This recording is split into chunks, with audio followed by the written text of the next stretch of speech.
화요 기도회에 오신 여러분을 진심으로 환영합니다. 교과책이 있으신 분들은 교과책을 꺼내시면 좋고요. 아니신 분들은 성경책 이사야 60장을 펼쳐 주셔도 좋을 것 같습니다. 이번 주 교과 제목은 열방의 소망입니다. 우리 기역절 여기 나와 있는 밑줄 쳐져 있는 부분 제가 읽을 테니 눈으로 따라와 주시길 바랍니다. 나라들은 내 빛으로, 왕들은 비치는 내 광명으로 나아오리라. 이사야 63, 3절 말씀입니다. 이번 주 교과에서는 열방의 소망이라는 큰 주제로 교과가 진술되고 있는데요. 제가 방금 읽은 기역절 이사야 60장 3절에 보면 나라들은 너의 빛으로 라고 이야기를 하고 있습니다. 이스라엘을 빛을 비추고 열방은 그 빛으로 나오는 것이 열방의 소망이라고 이야기하고 있는데요. 그렇다면 그 빛은 무엇일까요? 재림교 주석에서는 이 빛에 대하여 이렇게 주석했습니다. 빛은 항상 하나님의 임재의 상징이었다. 그리스도는 생명의 빛으로 이 세상에 오셨다라고 이야기하고 있습니다. 그래서 이 빛이 무엇이라고요? 예수 그리스도라고 주석은 이야기하고 있습니다. 이처럼 너의 광명으로 나아오리라는 것은 예수님을 통하여 이스라엘이 은혜 안에 거하는 모습을 열방에게 보여줄 것이고, 열방 또한 이렇게 하나님의 은혜 안에 있는 모습을 바라보고 예수님께 나아올 것이라고 이사야 60장은 예언을 해뒀습니다. 그런데 이러한 예언은 이스라엘 백성들 당시에 성취된 것이 아닌 영적 이스라엘인 우리 시대, 그러니까 현재 우리 교회의 모습을 통하여 성취될 것이라고 교과는 이야기했습니다. 이번 주 교과를 통하여 우리가 받은 빛을 통하여 예수님께 우리가 그 받은 빛을 통하여 예수님이 열방의 소망이 어떻게 이루어지는지 함께 살펴보도록 하겠습니다. 월요일 소지입니다. 여기 월요일 소지 제목을 보면은 죄의 영향입니다. 일요일 소지입니다. 죄송합니다. 일요일 소지를 보시면 이 죄의 영향인데 우리의 비참한 현실을 잘 보여주고 있는 여기 기역절 살펴보도록 하겠습니다. 이사야 59장 1절에서 2절 말씀입니다. 제가 읽도록 하겠습니다. 여호와의 손이 짧아 구원하지 못하심이 아니요 귀가 둔하여 듣지 못하심도 아니라 오직 너희 죄악이 너희와 너희 하나님 사이를 갈라놓았고 너희 죄가 그의 얼굴을 가리어 너희에게서 듣지 않으시게 함이니라. 우리 또한 하나님이 우리의 기도를 들어주지 않으시는 것 같고 또 때때로 하나님이 우리를 떠나 계시지 않을까 생각하는 순간들이 있습니다. 정말 하나님은 그분의 백성이 울부짖을 때 귀를 닫고 우리가 목소리 외쳐 말할 때 우리를 피해 눈을 가리우시는 분일까요? 하나님께서는 정말 이 이사야 59장의 말씀처럼 귀를 닫고 우리를 보지 않고 계시는 분일까요? 교과는 이렇게 이야기합니다. 이제 중단 부분에 보면은 이것은 죄가 하나님과 인간 사이에 끼친 영향에 대하여 성경에서 말하는 가장 분명한 진술 중 하나이다. 다음 PPT 보여주시면 됩니다. 이것은 죄가 하나님과 인간 사이에 끼친 영향에 대해서 성경에서 말하는 가장 분명한 진술 중 하나라는 거예요. 죄는 우리와 하나님과의 관계를 파괴하고 우리를 영원한 파멸로 이끈다. 이는 죄가 우리에게서 하나님을 몰아낸 것이 아니라 하나님에게서 우리를 몰아냈다라고 이야기를 하고 있습니다. 이게 어떻게 보면 똑같은 말 아니냐라고 생각할 수가 있겠지만 그 주체가 누구인지에 따라 아주 중요한 문장이 되는 것입니다. 죄는 우리에게 있어서 하나님을 몰아낸 것이 아니라 하나님에게서 우리를 몰아냈다라는 거예요. 하나님이 우리를 떠난 것이 아니라 우리가 하나님을 떠나게 죄는 만든다라는 것입니다. 이처럼 일요일 소지의 제목처럼 우리와 하나님 사이의 관계에 영향을 끼치는 것은 무엇이라고 이야기를 했죠, 방금? 우리의 죄로 인해 하나님과의 우리의 사이가 멀어졌다고 교과는 이야기하고 있습니다. 이어서 교과책 165페이지 묵상을 보면은 죄란 원래 하나님에 대한 거절이며 그분으로부터 떠나는 것이다 라고 이야기를 하고 있습니다. 우리는 흔히 죄라고 생각하면 어떻게 생각을 하십니까? 돼지고기 안 먹는 것, 술 마시지 않는 것, 이러한 부분들에 있어서 우리는 죄라고 생각했습니다. 그러나 교과에서는 무엇이라고 이야기하죠? 죄라는 것은 무엇을 행하고 하지 않고 그 문제 이전에 하나님과의 관계에 따라 달라진다고 교과는 이야기하고 있습니다. 그렇기에 우리 모든 사람은 죄인일 수밖에 없습니다. 로마서 3장 10절 기록된 바와 의인은 없나니 하나도 없으며. 성경은 우리 모두가 죄인이라고 이야기합니다.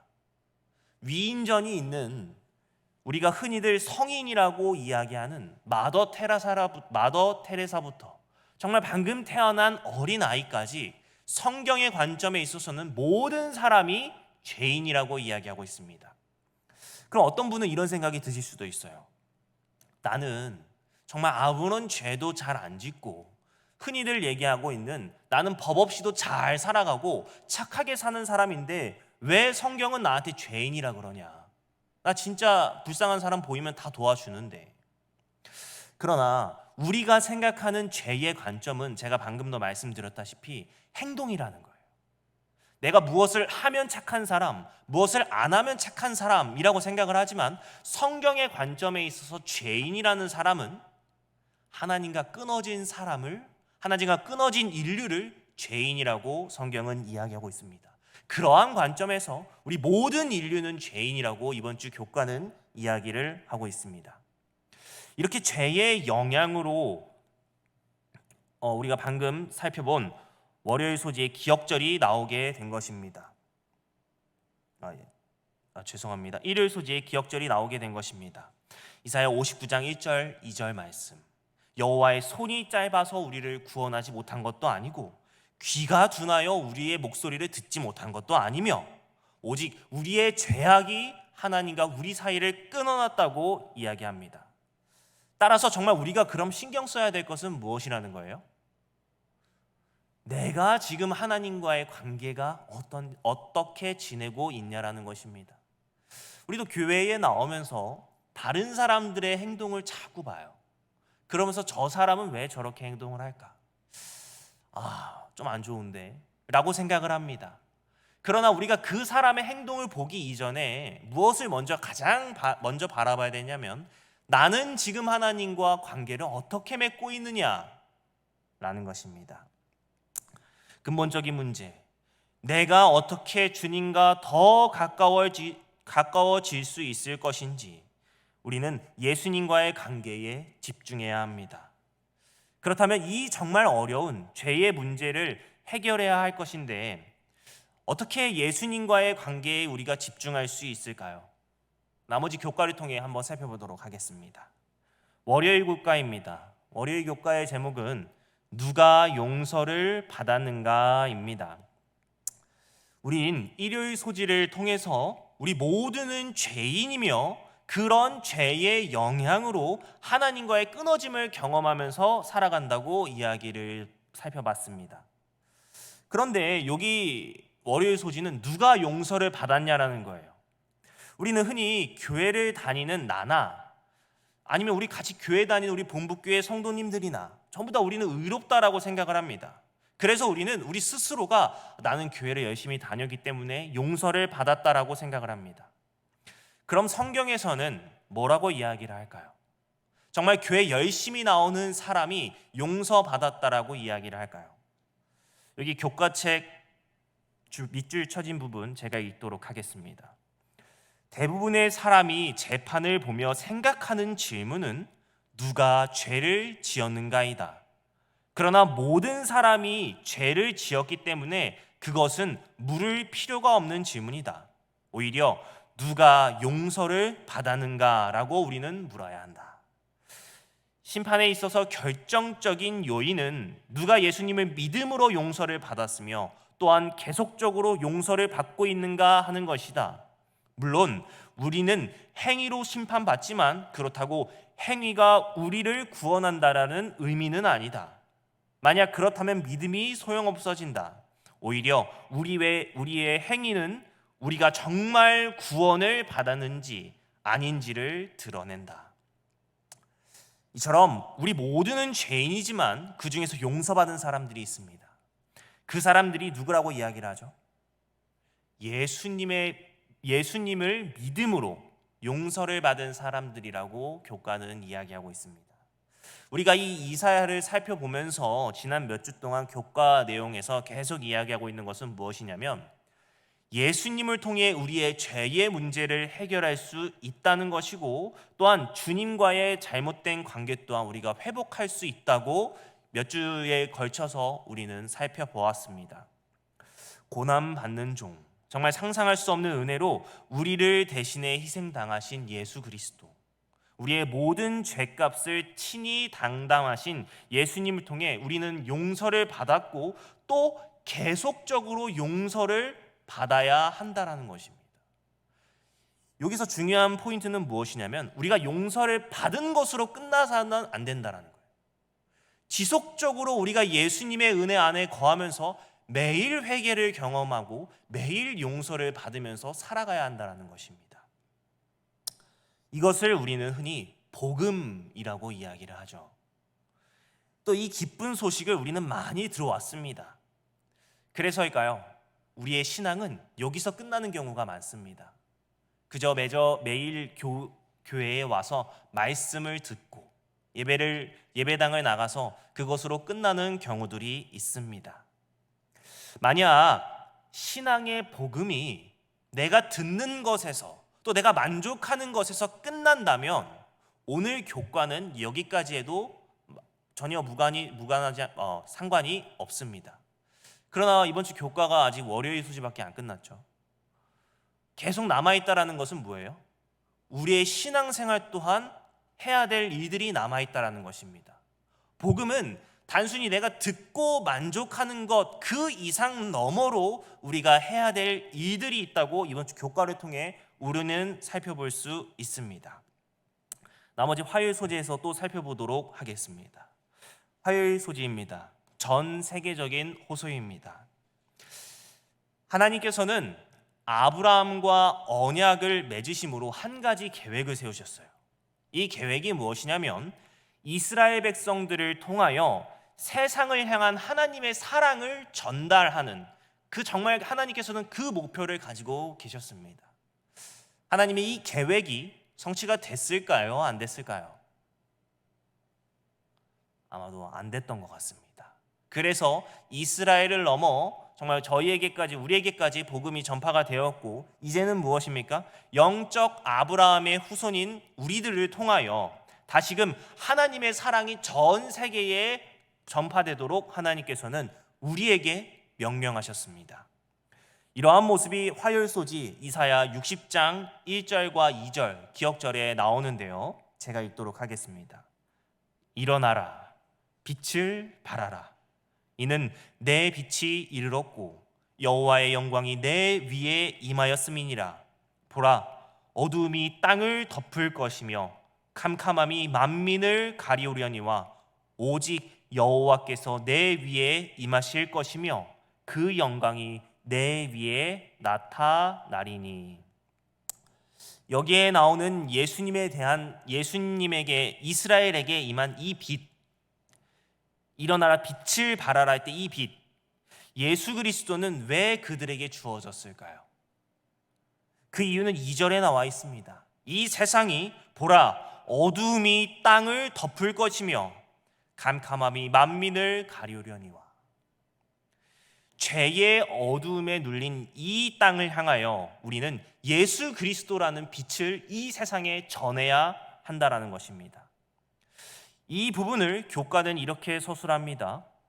시온은 예루살렘을 가리키지만 그 성읍 자체보다는 사람들에게 강조점을 두고 있다. 이사야 60장의 나머지 부분은 1절과 3절에서 소개한 주제, 곧 세상 사람들이 하나님의 영광스러운 임재로 인해 복된 예루살렘으로 이끌린다라는 주제를 발전시킨다. 하나님은 모든 사람이 구원받기 원하십니다. 베드로전서 3장 9절의 말씀처럼 하나님께서는 아무도 멸망하지 아니하고 다 회개하기에 이르기를 원하십니다. 이러한 사명을 우리는 기억해야 합니다. 하나님께서 우리에게 주신 그 은혜를 내가 받고 나 혼자 너무나도 감사하다, 눈물 흘리며 감동적으로 그 설교를 들었다고 해서 끝나는 것이 아니라 이 복음을 먼저 받은 우리가 어떻게 해야 된다라는 겁니까? 다른 사람에게 이 빛을, 어두움에 감싸인 이 어두운 세상에 우리가 이 빛을 전하라고 하나님께서는 우리에게 먼저 이 빛을 주신 것입니다. 이번 교과를 통해 우리는 정말 재림 성도들이 우리가 많이 가지고 있는 이 세계관을 다시금 한번 생각해 봐야 합니다. 고대 이스라엘 백성들은 우리가 정말 이만큼 하나님께 큰 은혜를 받았다, 자부심이 넘쳤었나 봐요. 우린 너희보다 우월하다, 선민사장이 가득했던 것 같습니다. 그러나 이런 모습은 현대 기독교에서도 때때로 나타납니다. 우리가 다른 이들보다 낫다고, 정말 어때요? 재림교회는 예언의 신에 대한 정말 우리는 프라이드를 가지고 있지 않습니까? 그것이 다른 교단보다 우월하다고 항상 생각하는 것만이 아닌 우리 모두는 그 누구라도, 정말 개신교인이라 할지라도 천주교인이라 할지라도 주님의 의대를 받을 대상임을 기억해야 한다고 화요일소지는 이야기하고 있습니다. 재림교인, 우리는 항상 재림을 준비하며 살아가는 사람들이기에 우리는 재림교인이라고 이야기합니다. 그러나 재림을 준비한다는 것은 우리가 가진 복음을 세상을 향해 외쳐야 함을 잊지 마시기 바랍니다. 우리는 신앙인으로 일요일과 월요일의 내용처럼 정말 내가 죄인이었었구나, 예수님께서 나를 구원하시고 내가 다시금 하나님과 함께 할 수 있도록 그 길을 여셨구나, 아멘 하고 끝나는 것이 재림교인이 아닙니다. 또 그리스도인이 아니죠. 진정한 그리스도인은, 진정한 재림 성도는 이 복음을, 정말 혼자 간직할 수 없는 이 복음을 나 혼자 간직하는 것이 아니라 이 세상에 전해야 하는 것을 잊지 마시기 바랍니다. 정말 많은 사상에 있는 사람들이 아직 하나님을 잘 몰라 아직도 기독교를 많이들 욕하고 무시합니다. 이러한 사람들에게 우리가 정말 그러한 사람들마저도 사랑으로 품어줘야 되지 않을까요? 너희가 아직 하나님을 잘 몰라서 그래. 하나님은 정말 그런 분이 아니야. 우리가 때때로 실수하기는 했지만, 정말 미안하지만 그래도 하나님은 그러한 분이 아니야. 너희를 사랑하고 계신단다. 정말 우리가 먼저 그 경험한 그 하나님의 은혜를 이 어두운 세상 속에 밝은 빛처럼 전해야 되지 않을까요? 이번 주 교과의 제목은 열방의 소망입니다. 그러나 이 세상의 지금 모습을 바라본다고 하면은 교회 안에서는 소망이 될 수는 있어요. 그러나 모든 열방의 소망이 예수님이십니까? 아니면 열방의 조롱거리로 전락해버린 건 아닐까요? 세상에서는 더 이상 예수님이 소망되는 경우는 보기 어려운 것 같습니다. 우리가 가진 빛을 비춰 정말 어둠 속에 있는 사람들에게 예수님이 소망이 될 수 있도록 앞장서는 우리 본북교회 성도님들 되시길 바랍니다. 우리 수요일과 목요일 소지는 한 성경절을 같이 다루고 있기 때문에 함께 살펴보도록 하겠습니다. 기억절 이사야 61장 1절과 2절입니다. 제가 읽도록 하겠습니다. 주 여호와의 신이 내게 임하셨으니 이는 여호와께서 내게 기름을 부으사 가난한 자에게 아름다운 소식을 전하게 하려 하심이라.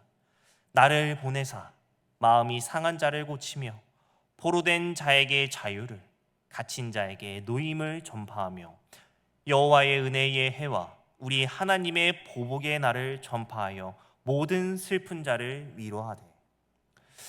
여기에서 이제 이야기하고 있는 내게라는 주체는 무엇이냐면 예수님에 대해서 이야기를 하고 있습니다. 그래서 누가복음 4장에 보면 예수님이 회당에서 한번 설교를 하실 때에 이 이사야 61장을 본문을 근거로 하여 예수님의 사명에 대해서 말씀하신 장면을 성경을 통해 살펴볼 수 있습니다. 여기에서의 예수님의 사명은 두 가지로 나눠질 수 있습니다. 첫 번째는 은혜의 해를, 또 두 번째는 하나님의 보복의 날을 나타내는 것입니다. 여기서 말하고 있는 은혜의 해는 레위기 25장에서 말하고 있는 희년과도 같다고 볼 수가 있습니다. 여기서 말하고 있는 희년은 무엇이냐면 이스라엘에는 안식년이라는 게 있지 않습니까? 7년마다 한 번씩 돌아오는 이 안식년이 있는데 이 안식년이 7번 지난 거예요. 그럼 몇 년이죠? 49년입니다. 49년이 지나고 나서 50년마다 한 번씩 돌아오는 것이 희년입니다. 이 희년에는 모든 노예들이나 아니면 땅들이 다 원래 주인들에게로 돌아가는 것이에요. 모든 부채의 채무들이 원래 없던 것처럼 탕감받는 날입니다. 이와 같은 영적인 희념, 이 이사야 61장에서 말하고 있는 이 은혜의 해, 영적인 희년의 의미는 무엇이냐면 예수 그리스도께서 이 땅에 임하심으로 시작되었습니다. 따라서 우리는 이미 이 땅에 임한 그리스도의 은혜의 왕국에 살 수 있다고 말할 수 있겠죠.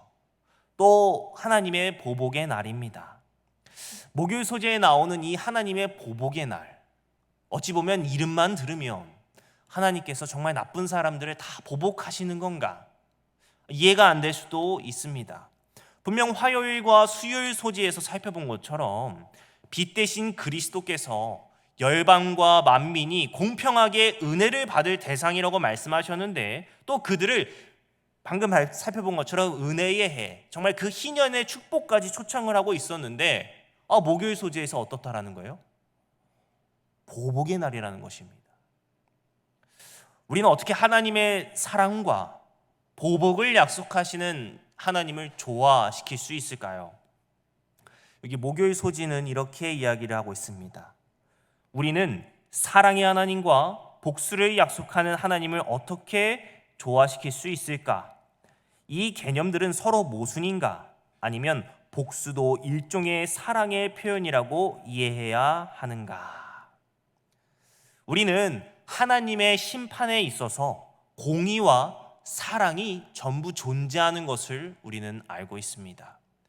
모든 것을 은혜로 부르신 하나님께서는 보복의 날, 우리가 정말 심판의 날, 때로는 다른 사람들은 어떻게 생각하죠? 개신교회는 지옥이라고 생각하지만 우리가 이해하고 있는 성경의 지옥은 그렇지 않죠. 어떻습니까? 정말 단 한순간에 모든 것들을 다 물어 없애시는 하나님의 그러한 심판이라고 알고 있지 않습니까? 그 심판의 날, 그날에 우리를 그토록 힘들게 했던 죄의 원흉을 심판의 불로 소멸시킬 것을 하나님께서는 약속하셨습니다. 하나님은 결코 잔인하거나 무서운 분이 아닙니다. 여전히 오늘까지 또 지금 이 순간까지 우리에게 은혜를 베풀고 또 우리에게 여전히 회개의 시간을 거듭 말씀하고 계시죠. 그러나 그 끝은 분명히 있다는 것입니다. 그러한 심판마저도 우리가 온전히 사랑으로 이해할 수 있다는 것입니다. 지금은 우리가 받은 이 빛을, 정말 하나님께 우리가 받은 그 은혜를 나 홀로 간직하며 살아가는 시기가 아닙니다. 이번 주 교과의 제목처럼 예수님이 열방의 소망이 될 수 있도록 우리가 그 예수님을 전해야 합니다. 은혜란 나 홀로 가지며 살아가는 것이 아닌 정말 다른 사람에게 전할 때에만 나도 살고 그 사람도 함께 살 수 있다는 것을 기억하시고 꼭 실천하시는 본부교회 성도님들 되시길 바라며 오늘 교과 공부 마치도록 하겠습니다. 제가 기도하고 마치도록 하겠습니다.